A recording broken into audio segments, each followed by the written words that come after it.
இப்போ நம்ம முருங்கைக்கீரை தொக்கு வந்துட்டு பண்ண போகிறோம். இதில் வந்துட்டு நல்ல வாணலியை காய வச்சுட்டு ஒரு 10 மிளகு போல் போட்டுக்கிறேன். அதுக்கப்புறம் கொஞ்சம் சீரகம் வந்துட்டு போட்டுக்கிறேன். அதுக்கப்புறம் எனக்கு தேவையான அளவு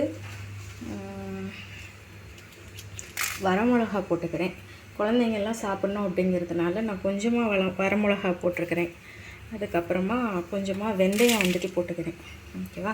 இதையெல்லாம் ஃபஸ்ட்டு நம்ம வறுத்து எடுத்துடலாம். சரிங்களா? கொஞ்சம் கடுகு, 4 பல்லு பூண்டு, இதையும் நம்ம வறுத்து எடுத்துக்கலாம். கொஞ்சம் போல் எண்ணெய் விட்டுக்கலாம். 2 ஸ்பூன் எண்ணெய் விட்டு நம்ம இந்த முருங்கைக்கீரையை வந்துட்டு வதக்க போகிறோம். முருங்கைக்கீரை வந்துட்டு அலசி வச்சுருக்கிறேன். இதை வந்துட்டு தண்ணி இருத்துட்டு நம்ம இந்த வாணலியில் போட்டு வதக்கிடலாம்.